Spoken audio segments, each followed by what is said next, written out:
Introduction to Book 1. The Yoga Sutras of Patanjali are in themselves exceedingly brief, less than 10 pages of large type in the original.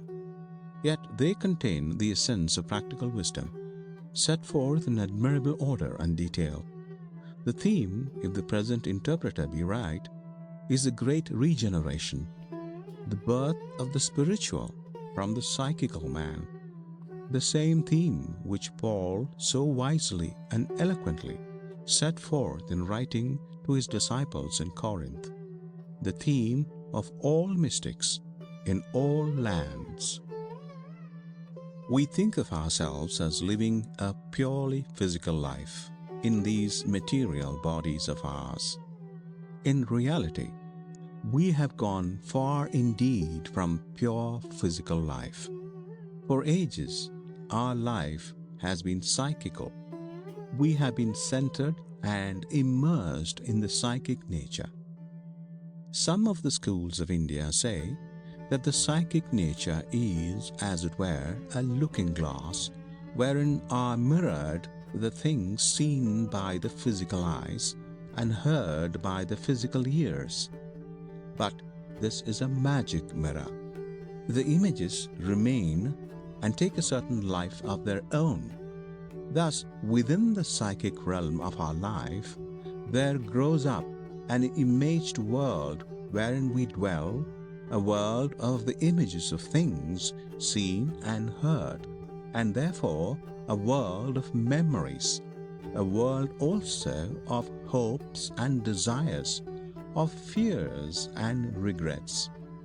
Mental life grows up among these images, built on a measuring and comparing, on the measuring of images together into general ideas, on the abstraction of new notions and images from these, till a new world is built up within, full of desires and hates, ambition, envy, longing, speculation, curiosity, self-will, self-interest.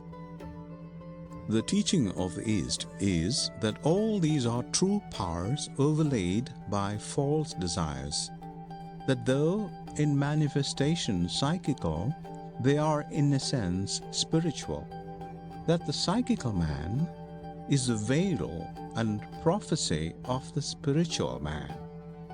The purpose of life, therefore, is the realizing of that prophecy, the unveiling of the immortal man, the birth of the spiritual from the psychical, whereby we enter our divine inheritance and come to inhabit eternity. This is indeed salvation, the purpose of all true religion in all times. Patanjali has in mind the spiritual man to be born from the psychical.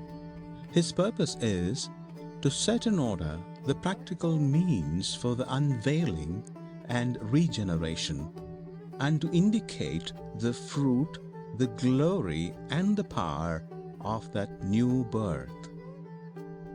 Through the sutras of the first book, Patanjali is concerned with the great problem, the emergence of the spiritual man from the veils and meshes of the psychic nature, the moods and vestures of the mental and emotional man. Later will come the consideration of the nature and powers of the spiritual man once he stands clear from the psychic veils and trammels, and a view of the realms in which these new spiritual powers are to be revealed. At this point may come a word of explanation. I have been asked why I use the word sutras for these rules of Patanjali's system when the word aphorism has been connected with them in our minds for a generation. The reason is this. The name aphorism suggests, to me at least, a pithy sentence of very general application, a piece of proverbial wisdom that may be quoted in a good many sets of circumstances, and which will almost bear on its face the evidence of its truth. But with a sutra, the case is different. It comes from the same root as the word "sau," and means indeed a thread, suggesting therefore a close-knit consecutive chain of argument. Not only has each sutra a definite place in the system, but further taken out of this place, it will be almost meaningless and will by no means be self-evident.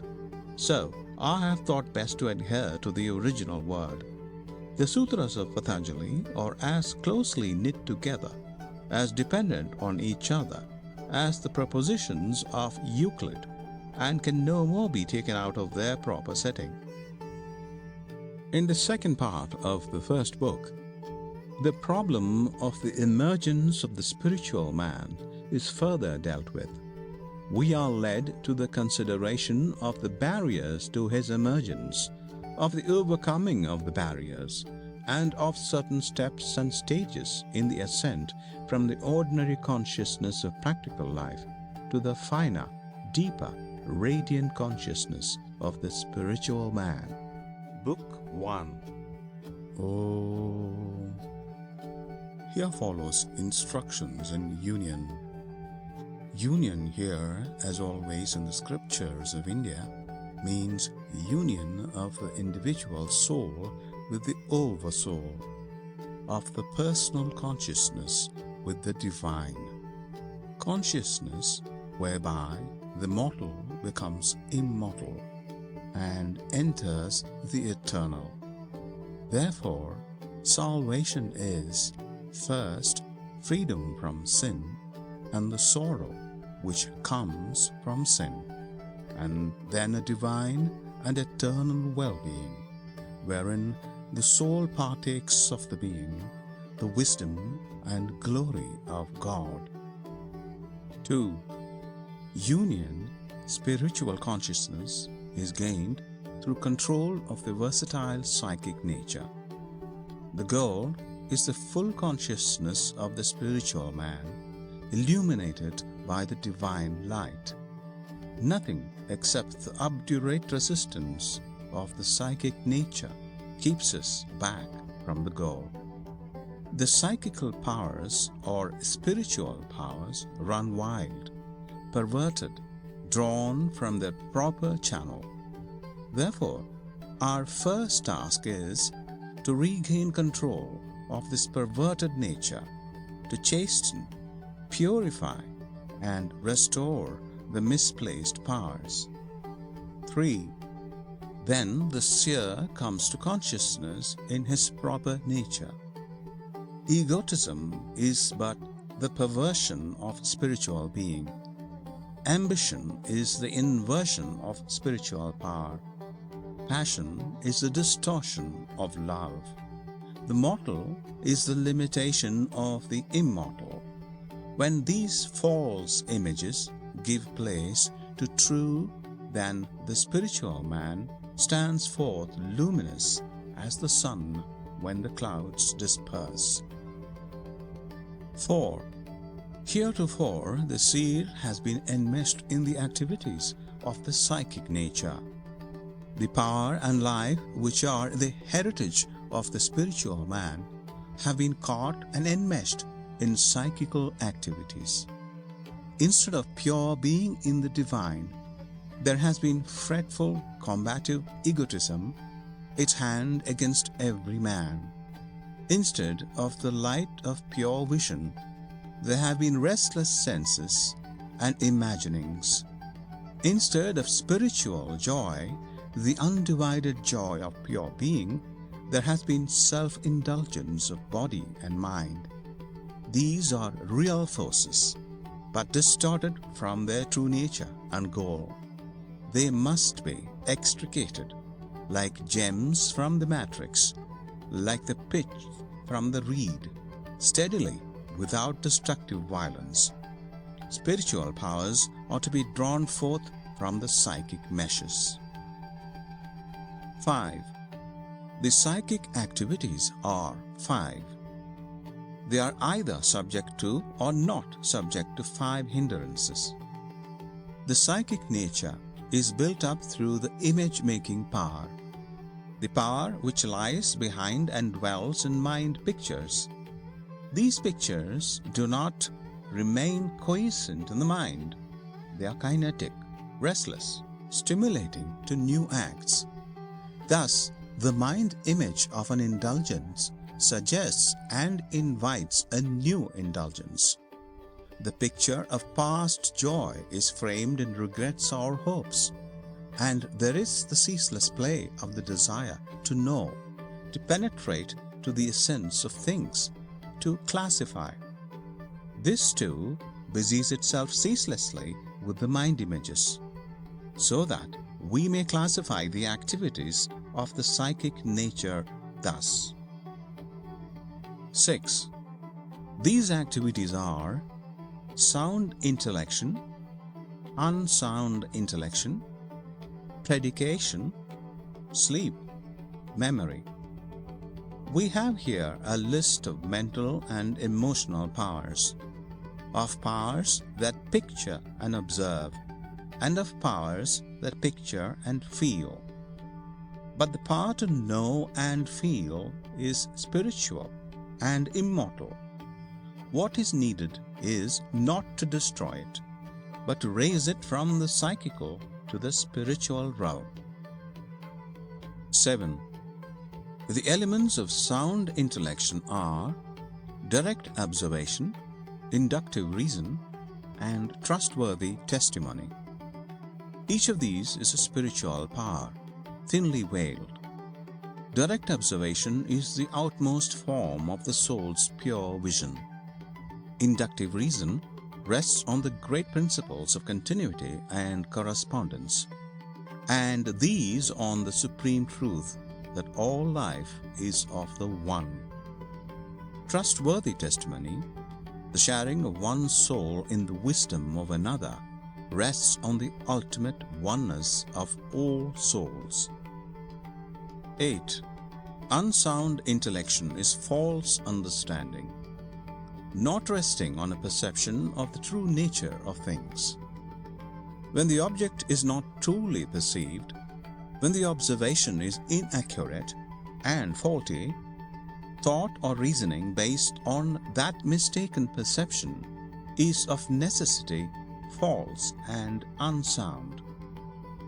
9. Predication is carried on through words or thoughts, not resting on an object perceived. The purpose of this sutra is to distinguish between the mental process of predication and observation, induction, or testimony. Predication is the attribution of a quality or action to a subject by adding to it a predicate. In the sentence, "The man is wise," the man is the subject, "is wise" is the predicate. This may be simply an interplay of thoughts without the presence of the object thought of, or the things thought of may be imaginary or unreal, while observation, induction, and testimony always go back to an object. 10. Sleep is the psychic condition which rests on mind states, all material things being absent. In waking life, we have two currents of perception: an outer current of physical things seen and heard and perceived, an inner current of mind images and thoughts. The outer current ceases in sleep. The inner current continues, and watching the mind images float before the field of consciousness, we dream. Even when there are no dreams, there is still a certain consciousness in sleep, so that on waking one says, "I have slept well," or "I have slept badly." 11. Memory is holding to mind images of things perceived without modifying them. Here, as before, the mental power is explained in terms of mind images, which are the material of which the psychic world is built.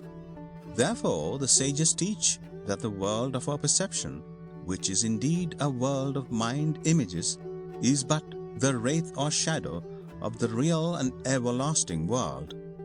In this sense, memory is but the psychical inversion of the spiritual, ever-present vision. That which is ever before the spiritual eye of the seer needs not to be remembered. 12. The control of these psychic activities comes through the right use of the will and through ceasing from self-indulgence. If these psychical powers and energies, even such evil things as passion and hate and fear, are but spiritual powers fallen and perverted, how are we to bring about their release and restoration? Two means are presented to us: the awakening of the spiritual will and the purification of mind and thought. 13. The right use of the will is the steady effort to stand in spiritual being. We have thought of ourselves, perhaps, as creatures moving upon this earth, rather helpless, at the mercy of storm and hunger and our enemies. We are to think of ourselves as immortals, dwelling in the light, encompassed and sustained by spiritual powers. The steady effort to hold this thought will awaken dormant and unrealized powers, which will unveil to us the nearness of the eternal. 14. This becomes a firm resting place when followed long, persistently with earnestness. We must seek spiritual life in conformity with the laws of spiritual life, with earnestness, humility, gentle charity, which is an acknowledgement of the one soul within us all. Only through obedience to that shared life, through perpetual remembrance of our oneness with all divine being, our nothingness apart from divine being, can we enter our inheritance. 15. Ceasing from self-indulgence is conscious mastery over the thirst for sensuous pleasure here or hereafter. Rightly understood, the desire for sensation is the desire of being, the distortion of the soul's eternal life. The lust of the sensual stimulus and excitation rests on the longing to feel one's life keenly, to gain the sense of being really alive. This sense of true life comes only with the coming of the soul, and the soul comes only in silence, after self-indulgence has been courageously and loyally stilled through reverence before the coming soul. 16. The consummation of this is freedom from thirst for any mode of psychical activity through the establishment of the spiritual man. In order to gain a true understanding of this teaching, study must be supplemented by devoted practice, faith by works. The reading of the words will not avail. There must be a real effort to stand as the soul, a real ceasing from self-indulgence. With this awakening of the spiritual will and purification will come at once the growth of the spiritual man and our awakening consciousness as the spiritual man.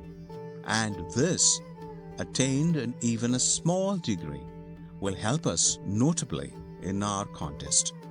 To him that hath shall be given. 17. Meditation with an object follows 3 stages. First, exterior examining, then interior judicial action, then joy, then realization of individual being. In the practice of meditation, a beginning may be made by fixing the attention upon some external object, such as a sacred image or picture, or a part of a book of devotion. In the second stage, one passes from the outer object to an inner pondering upon its lessons. The third stage is the inspiration, the heightening of the spiritual will, which results from this pondering. The fourth stage is the realization of one's spiritual being as enkindled by this meditation. 18. After the exercise of the will has stilled the psychic activities, meditation rests only on the fruit of former meditations. In virtue of continued practice and effort, the need of an external object on which to rest the meditation is outgrown. An interior state of spiritual consciousness is reached, which is called the cloud of things knowable. 19. Subjective consciousness arising from a natural cause is possessed by those who have laid aside their bodies and been absorbed into subjective nature. Those who have died enter the paradise between births or in a condition resembling meditation without an external object. But in the fullness of time, the seeds of desire in them will spring up and they will be born again into this world. 20. For the others, there is spiritual consciousness, led up to by faith, valor, right mindfulness, one-pointedness, perception. It is well to keep in mind these steps on the path to illumination. Faith, valor, right mindfulness, one-pointedness, perception. Not one can be dispensed with.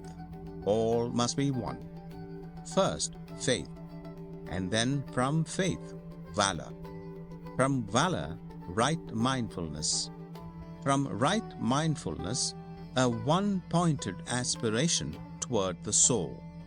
From this, perception. And finally, full vision as the soul. 21. Spiritual consciousness is nearer to those of keen, intense will. The image used is the swift impetus of the torrent. The kingdom must be taken by force. Firm will comes only through effort. Effort is inspired by faith. The great secret is this: it is not enough to have intuitions.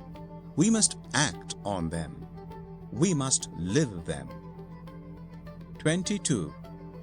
The will may be weak or of middle strength or intense. Therefore, there is a spiritual consciousness higher than this. For those of weak will, there is this counsel: to be faithful in obedience, to live the life, and thus to strengthen the will to more perfect obedience.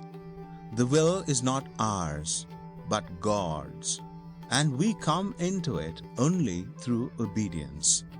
As we enter into the Spirit of God, we are permitted to share the power of God. Higher than the three stages of the way is the goal, the end of the way. 23. Or spiritual consciousness may be gained by ardent service of the Master.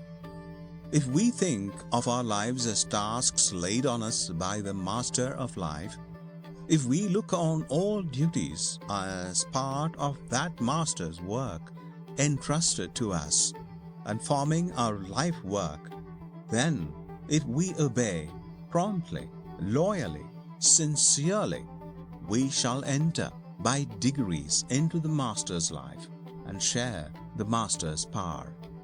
Thus, we shall be initiated into the spiritual will.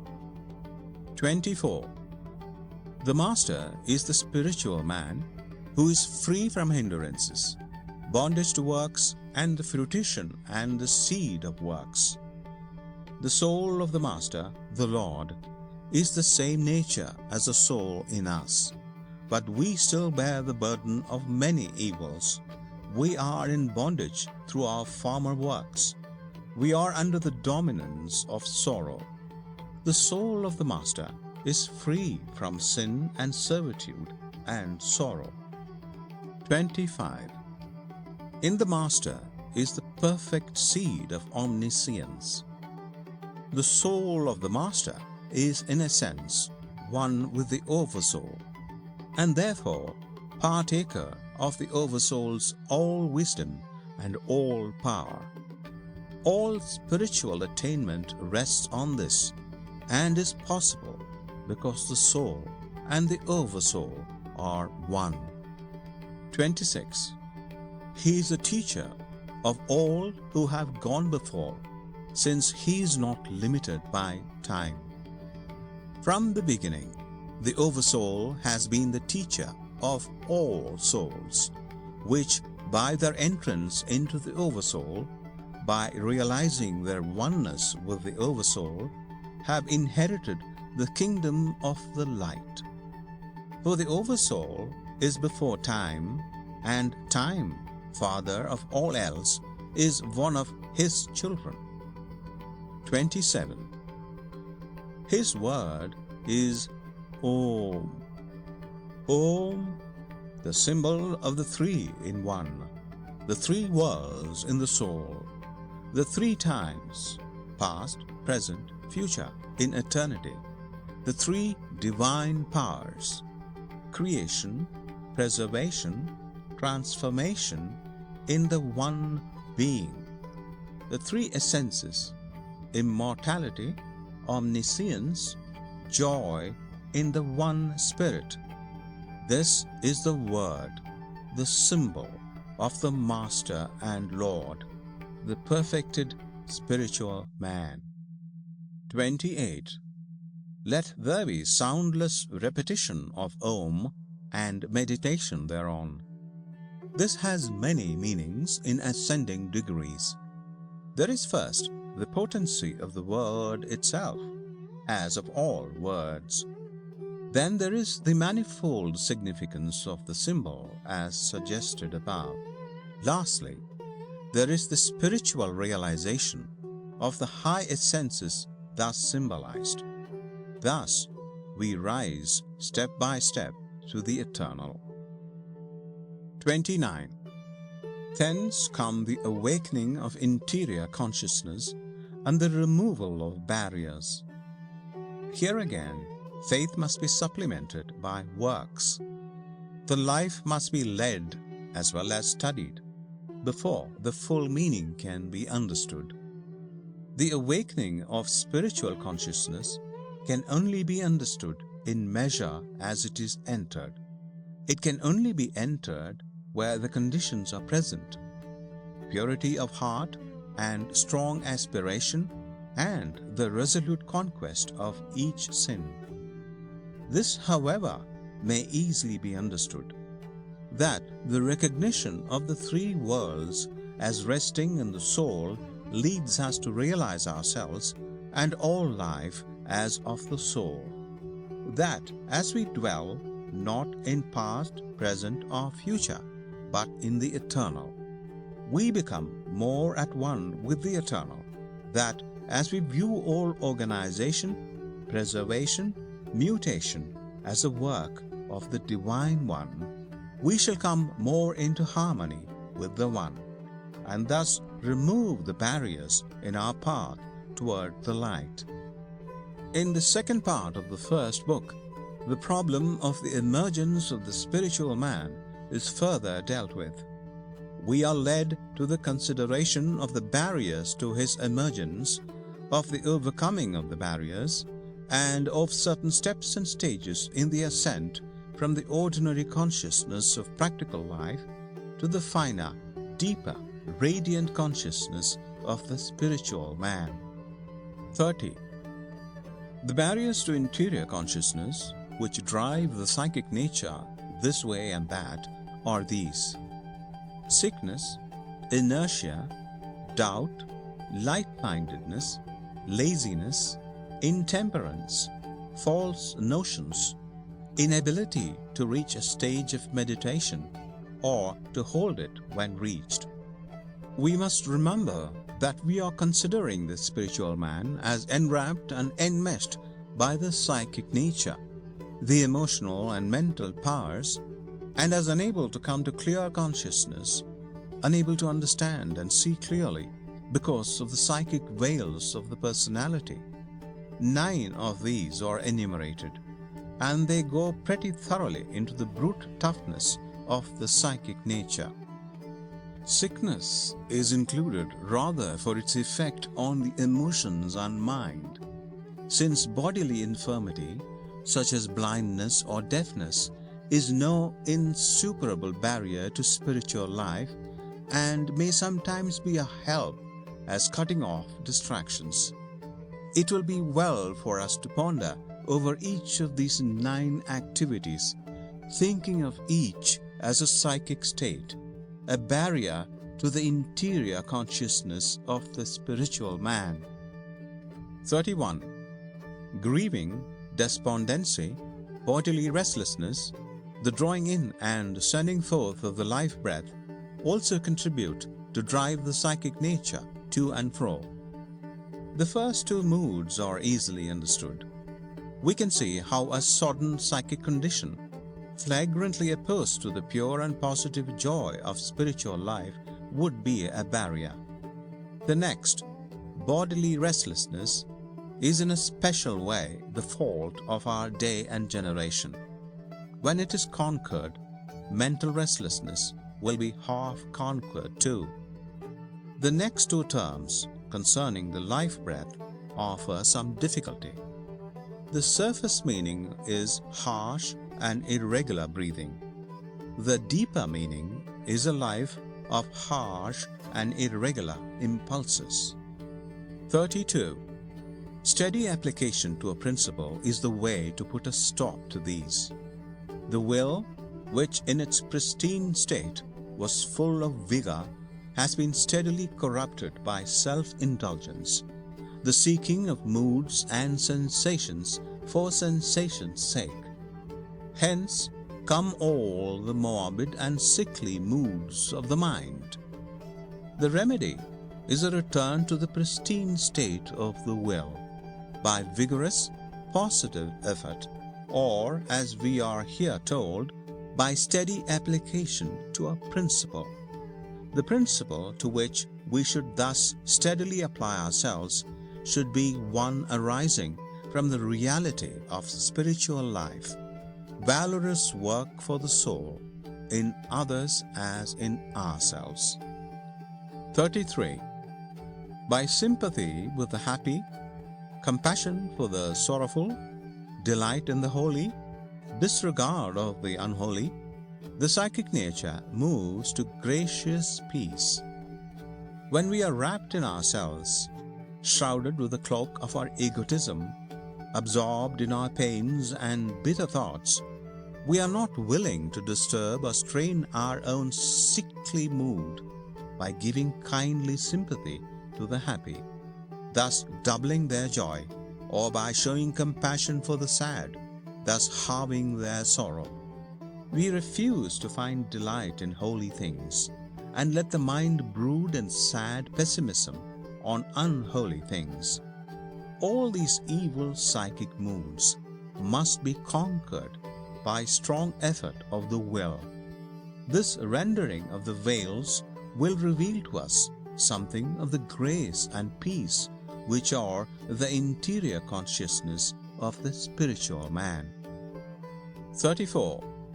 Or peace may be reached by the even sending forth and control of the life breath. Here again, we may look for a double meaning.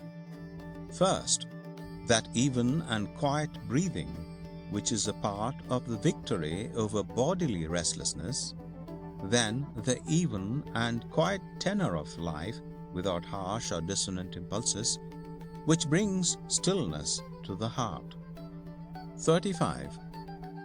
Faithful, persistent application to any object, if completely attained, will bind the mind to steadiness.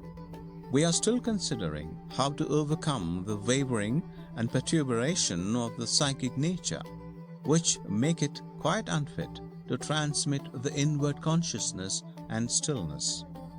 We are once more told to use the will and to train it by steady and persistent work, by sitting close to our work, in the phrase of the original.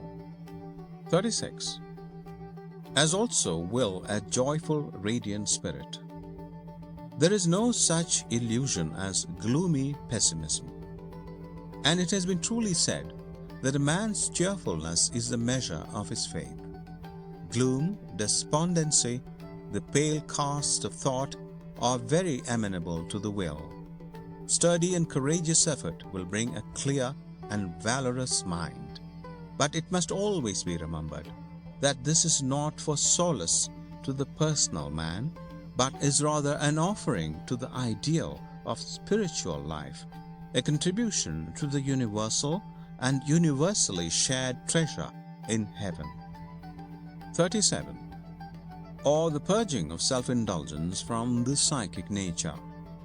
We must recognize that the fall of man is a reality exemplified in our own persons.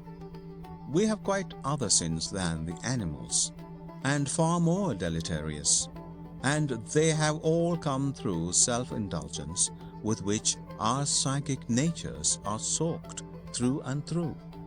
As we climb downhill for our pleasure, so must we climb up again for our purification and restoration to our former high estate. The process is painful, perhaps, yet indispensable. 38. Or a pondering on the perceptions gained in dreams and dreamless sleep. For the Eastern sages, dreams are, it is true, made up of images of waking life, reflections of what the eyes have seen and the ears heard. But dreams are something more, for the images are in a sense real, objective on their own plane, and the knowledge that there is another world, even a dream world, lightens the tyranny of material life. Much of poetry and art is such a solace from dreamland. But there is more in dream, for it may image what is above as well as what is below, not only the children of men, but also the children by the shore of the immortal sea that brought us hither, may throw their images on this magic mirror. So too of the secrets of dreamless sleep with its pure vision, an even greater degree. 39. Or meditative brooding on what is dearest to the heart. Here is a thought which our own day is beginning to grasp, that love is a form of knowledge, that we truly know anything or any person by becoming one therewith in love. Thus love has a wisdom that the mind cannot claim, and by this hearty love, this becoming one with what is beyond our personal borders, we may take a long step toward freedom. Two directions for this may be suggested: the pure love of the artist for his work, and the earnest, compassionate search into the hearts of others. 40. Thus he masters all, from the atom to the infinite. Newton was asked how he made his discoveries. By intending my mind on them, he replied. This steady pressure, this becoming one with what we seek to understand, whether it be atom or soul, is the one means to know. When we become a thing, we really know it, not otherwise. Therefore, live the life. To know the doctrine, do the will of the Father, if you would know the Father. 41. When the perturbations of the psychic nature have all been stilled, then the consciousness, like a pure crystal, takes the color of what it rests on, whether that be the perceiver, perceiving, or the thing perceived. This is a fuller expression of the last sutra, and is so lucid that comment can hardly add to it. Everything is either perceiver, perceiving, or the thing perceived, or as we might say, consciousness, force, or matter. The sage tells us that the one key will unlock the secrets of all three, the secrets of consciousness, force, and matters alike. The thought is that the cordial sympathy of a gentle heart, intuitively understanding the hearts of others, is really a manifestation of the same power as the penetrating perception whereby one divines the secrets of planetary motions or atomic structure. 42. When the consciousness poised in perceiving blends together the name, the object dwelt on, and the idea, this is perception with exterior consideration. In the first stage of the consideration of an external object, the perceiving mind comes to it preoccupied by the name and idea conventionally associated with that object. For example, in coming to the study of a book, we think of the author, his period, the school to which he belongs. The second stage, set forth in the next sutra, goes directly to the spiritual meaning of the book, setting its traditional trappings aside and finding its application to our own experience and problems. The commentator takes a very simple illustration, a cow, where one considers in the first stage the name of the cow, the animal itself, and the idea of a cow in the mind. In the second stage, one pushes these trappings aside and, entering into the inmost being of the cow, shares its consciousness, as do some of the artists who paint cows. They get at the very life of what they study and paint. 43. When the object dwells in the mind, clear of memory pictures, uncolored by the mind, as a pure luminous idea, this is perception without exterior or consideration. We are still considering external visible objects.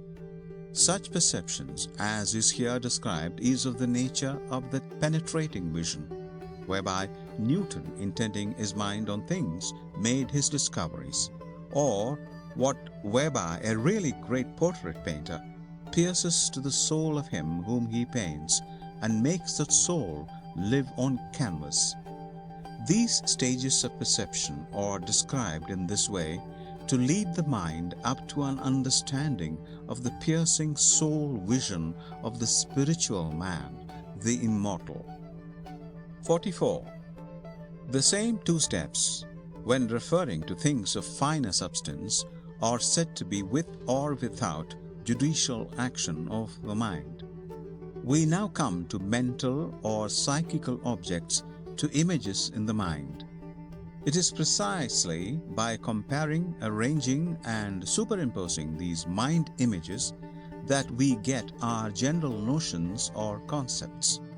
This process of analysis and synthesis, whereby we select certain qualities in a group of mind images and then range together those of like quality, is the judicial action of the mind spoken of. But when we exercise swift divination upon the mind images, as does a poet or a man of genius, then we use a power higher than the judicial, and one nearer to the keen vision of the spiritual man. 45. Subtle substance rises in ascending degrees to that pure nature which has no distinguishing mark. As we ascend from outer material things which are permeated by separateness and whose chief characteristic is to be separate, just as so many pebbles are separate from each other, as we ascend first to mind images which overlap and coalesce in both space and time, and then to ideas and principles, we finally come to purer essences, drawing ever nearer and nearer to unity. Or we may illustrate this principle thus: Our bodily external selves are quite distinct and separate in form, name, place, substance. Our mental selves of finer substance meet and part again in perpetual concussion and interchange. Our spiritual selves attain true consciousness through unity, where the partition wall between us and the highest, between us and others, is broken down, and we are all made perfect in the One. The highest riches are possessed by all pure souls only when united. Thus, we rise from separation to true individuality in unity. 46. The above are the degrees of limited and conditional spiritual consciousness, still containing the seed of separateness. In the 4 stages of perception above described, the spiritual vision is still working through the mental and psychical. The inner genius is still expressed through the outer personal man. The spiritual man has yet to come completely to consciousness as himself, in his own realm, the psychical veils laid aside. 47.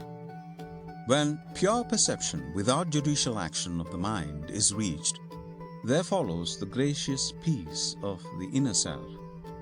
We have instanced certain types of this pure perception. The poet's divination, whereby he sees the spirit within the symbol, likeness in things unlike, and beauty in all things.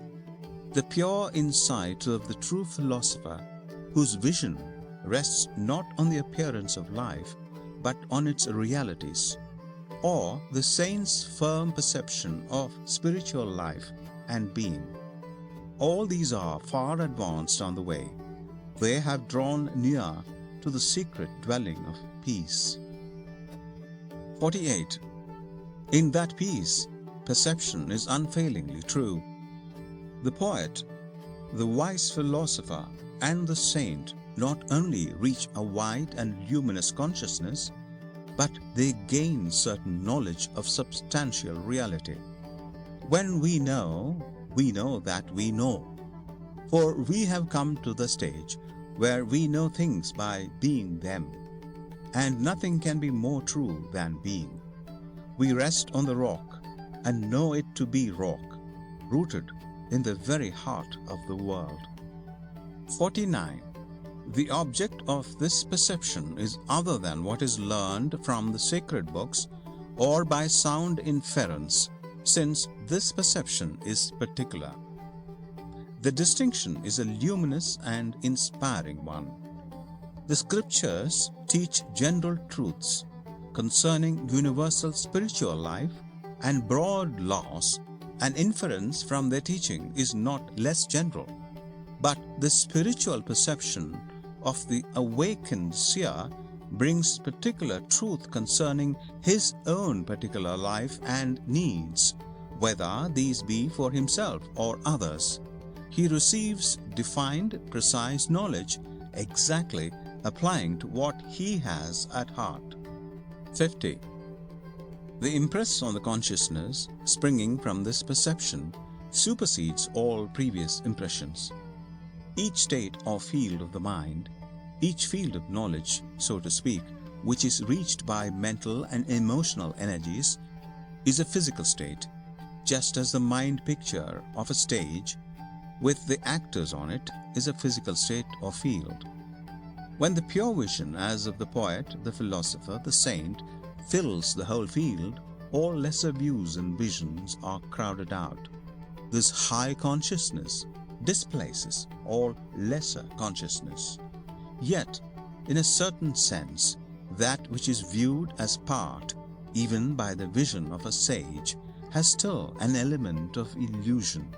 A thin physical veil, however pure and luminous that veil may be. It is the last and highest psychic state. 51. When this impression ceases, then, since all impressions have ceased, there arises pure spiritual consciousness, with no seed of separateness left. The last psychic veil is drawn aside, and the spiritual man stands with unveiled vision, pure, serene. Introduction to Book 2. The first book of Patanjali's Yoga Sutras is called the Book of Spiritual Consciousness. The second book, which we now begin, is the Book of the Means of Soul Growth.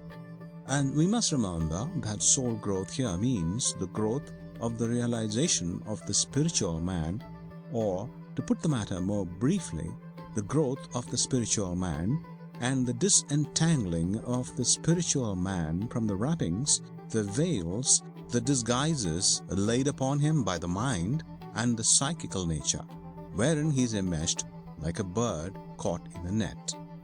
The question arises, by what means may the spiritual man be freed from these psychical meshes and disguises, so that he may stand forth above death in his radiant eternalness and divine power?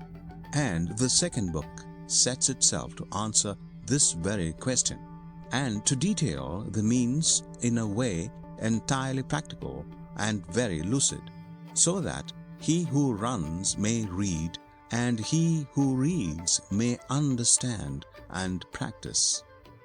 The second part of the second book is concerned with practical spiritual training, that is, with the earlier practical training of the spiritual man.